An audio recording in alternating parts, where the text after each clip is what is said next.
Meus amigos, não deu, tá? Eu sei que daqui a pouco, 48 minutos do segundo tempo, Palmeiras 5, Sport 2. Palmeiras acabou de perder o pênalti no finalzinho do segundo tempo. Eu sei que vai vir uma galera, o Sport faz sempre o post, né? Quando termina os jogos da Copa do Brasil Sub-17, quando termina os jogos do time principal também. Aí sempre termina o post. Esse aqui foi o post pré-jogo. No post pós-jogo vai ter lá, né? Palmeiras 5, Sport 2. Aí vai vir um monte de gente que nem entende nada de base, né? Inclusive, eu não sou especialista, não, tá, gente? Mas eu tenho uma noção básica. A base do esporte é muito fraca. Esses moleques não servem pra nada. Aí, a base fraca, tamo lascado, não sei o que. Eu sei que vai ter um monte assim. Gente, o esporte tá levando 5 do Palmeiras, 5-2. Não é porque a base do esporte é muito fraca, não. É porque a base do Palmeiras é a melhor do Brasil, disparada, assim. Ela tá em primeiro ali, sei lá. Vamos colocar aqui em termos de pontuação, só para simbolizar, tá? Sei lá, a base do Palmeiras está com 100 pontos. Quem é a segunda melhor base do Brasil? Nem sei quem é, nem me pergunto, mas deve estar com 70 pontos. 30 pontos de diferença para a base do Palmeiras. Não tem muito o que se falar, rapaziada. Hendrick jogou hoje, avaliado em basicamente 300 milhões de reais. Fez 2 gols. Fora o pênalti que o Palmeiras perdeu, fora o pênalti que não foi marcado em cima do próprio Hendrick. Então, assim, eu poderia fazer uma análise aqui, pós-jogo, falando quem foi bem, quem foi mal. Poderia, eu posso, vou falar um pouquinho disso aí. Mas, enfim, não tem muito que a gente exigir, nem cobrar, não. Já fizeram ali mais do que eu até esperava, inclusive. Tem que parabenizar e se orgulhar. Ponto final, acabou e é assim que funciona. Porque a gente não tá pegando qualquer base, não. Bom, rapaziada, o jogo com 3 minutos, assim, se você já fosse pro jogo sem nenhuma expectativa, como eu tava indo pro jogo sem nenhuma expectativa, só tava querendo ver o jogo e tal, quase gol do Palmeiras, cara a cara, perdeu mais um. Se você fosse assistir o jogo sem nenhuma expectativa, já achando que o Palmeiras ia golear, e quando o Palmeiras faz o gol com 3 minutos de jogo, você fala, acabou o jogo, gol de pênalti, né? Acabou o jogo, não tem muito mais para onde correr. Que, por sinal, a lateral esquerda do Sport com o Cordeiro hoje foi muito mal. Mas, enfim. Você fala, acabou o jogo, acabou de acabar, literalmente. Acabou o jogo com 3 minutos 1-0. Só que o Sport empata e vira. Empata no gol de cabeça, no cobrança de escanteio. E vira com o Riquelme numa baita assistência. Eu não lembro agora se foi de Charles Eduardo que deu a assistência ou se foi o ponta direito. Não lembro agora quem deu a assistência exatamente. Riquelme dribla, faz um golaço e o Sport vira. Eu falei, rapaz. Falei no grupo do WhatsApp, né? Rapaz, tô começando a me iludir. 2-1 Sport de virada para cima do Palmeiras. Só que aí, nitidamente, você viu um Palmeiras que não fazia esforço nenhum para fazer os gols.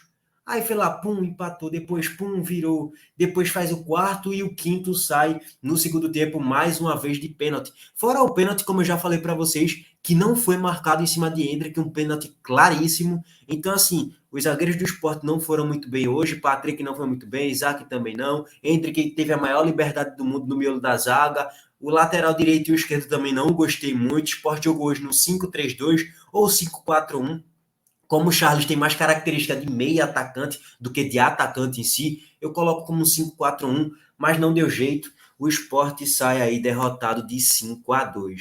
Comparando ao Atlético Mineiro que levou 5-0, 5-1, não foi? 5-1 no primeiro jogo, ou foi 5-0, vou até compartilhar aqui em tela com vocês, tá razoavelmente melhor, né? Tá melhor, não tem como desfalar. Foi 5-0 o primeiro jogo que o Palmeiras meteu aí no Atlético Mineiro. E agora o Palmeiras faz 5-2. Assim, o Palmeiras depois administra o jogo e vence com tranquilidade.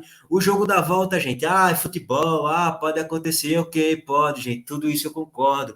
Mas, assim, é meio que, pô, velho, é meio que assistir já esperando outra derrota e não exigir muito não, tá? Só uma aspas, o jogo foi no Arruda, num gramado horrível do Arruda também. É desculpa para a derrota? Óbvio que não, o gramado do Arruda não estava muito bom, mas enfim, o jogo acabou, o Sport perdeu, o Palmeiras goleou, e tem tudo aí para o Palmeiras ser campeão dessa Copa do Brasil Sub-17.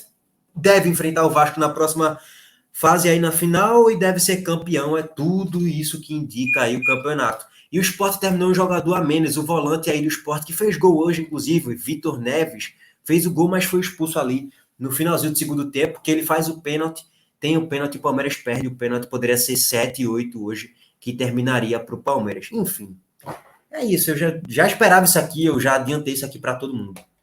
Bom, mas parabenizar a molecada do Sport, que fez uma baita campanha. Tem ainda o jogo da volta, mas beira o impossível. Bom, trazer aqui algumas pautas para vocês agora a respeito de futebol profissional, né? E só uma aspas, né? O esporte vai ter que saber valorizar essa molecada da base, trabalhar elas bem, subir para o profissional se possível, até fazer melhores campanhas nas próximas, na Copa do Brasil Sub-20, quando forem de fato completando aniversário, forem ficando mais velhos, e aí isso é aproveitado no profissional do profissional, se possível, né? Porque hoje no futebol está cada vez mais escasso utilizar para dar retorno técnico ao time e, se possível, além disso, render grana, né, para o esporte, que é sempre bom valorizar a base. Que por falar em base, eu sei que o rodapézinho aqui tá do Vasco, mas vamos falar sobre Adrielson, tá? É uma notícia rápida para vocês. Tá sendo especulado mais uma vez Adrielson. São Paulo tá monitorando Adrielson porque Igor Rabelo tá renovando com o Atlético Mineiro. Aí, o São Paulo tá de olho em Adrielson, o Internacional tá de olho em Adrielson, o Corinthians tá de olho em Adrielson, e ainda além disso, tem mais dois clubes que não foram revelados, são clubes da Europa. Gente, essa especulação de Adrielson vai acontecer mais 500 vezes. O São Paulo não tem situação emergencial de que precisa de zagueiro agora. Não. O time hoje que você olha e fala, ó, esse time aqui precisa urgentemente de um zagueiro é o Internacional, que hoje utilizou, nas últimas rodadas, utilizou o Vitão aí, né, que é moleque da base, creio eu, e o Inter, de fato, precisa de um zagueiro canhoto ali. E o Inter, inclusive, que já monitorou o Adrielson lá em 2019, na era Milton Bivar, mas não foi contratado. Inclusive do técnico Odair Hellmann, que quando o Odair Hellmann foi para o Oasi, Adrielson foi contratado. Então, o Inter já tinha monitorado o jogador aí há um tempinho, mas não tá passando aqui. Eu tô olhando aqui pro lado, tá passando os gols de Sport Palmeiras. Vou fechar isso aqui porque tá bom, né? Beleza, ok. Foi um placar que eu já esperava, mas também não vou ficar vendo isso aqui, não, né? Bom, sobre a questão aí de Adrielson, eu vejo que um time que está mais próximo, em tese, assim, se eu fosse chutar um time que ele tivesse mais próximo, seria o Inter, pela questão da necessidade. O São Paulo não precisa muito, assim, tão emergencial quanto o Corinthians. E o Inter, sim, né? O Inter precisa de um zagueiro aí, já que Bruno Mendes tem um contrato aí se encerrando com o Inter e deve voltar para o Corinthians, rapaziada. Bom, para fechar essa pauta aí de futebol profissional, vamos falar do Vasco, tá? Loser. Boa noite, Antônio. Entendedores entenderão. Humberto Louser ganha força aí no bastidores do Vasco.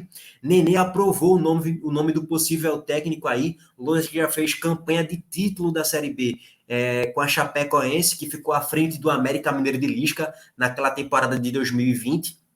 Então, existe uma boa possibilidade de Louser assumir o Vasco. O Vasco que já tem a melhor defesa da Série B, e Louser é um técnico que monta muito bem, é muito estrategista para montar suas defesas.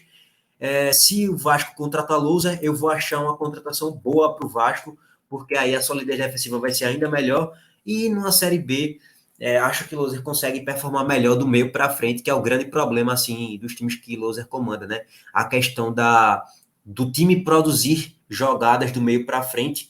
Mas, enfim, vai ser bem interessante se ele for para o Vasco, para ver se ele vai conseguir repetir o desempenho que ele teve com a Chapecoense de 2020. Bom, vou compartilhar aqui em tela com vocês, só para fechar. Cruzeiro em primeiro, segundo Bahia, terceiro Sport, quarto é o Vasco. Vamos ver aí, né? Se ele vai para o Vasco, acho que seria interessante essa contratação de Louser do Vasco. Seria bem curioso, eu queria saber como é que o Vasco ia se comportar, né? Mas é isso, é o futebol reativo mesmo. Eu sei que vai alcançar um público do Vasco aqui também no vídeo, mas é o futebol reativo de fato. Defesa sólida, explorar contra-ataque. É um time que não vai entregar mais do que 2 gols numa partida. No máximo é 2 e olhe lá. Inclusive, só uma aspas, tá? Essa Série B é a pior Série B em termos de gols marcados. Depois eu posso trazer aqui a estatística em live, beleza? É a média de 1,7 gol por partida. Bom, é isso, rapaziada. Deixa o teu like aí, comenta o que é que tu acha sobre o que eu falei e ativa o sino. Valeu, tamo junto.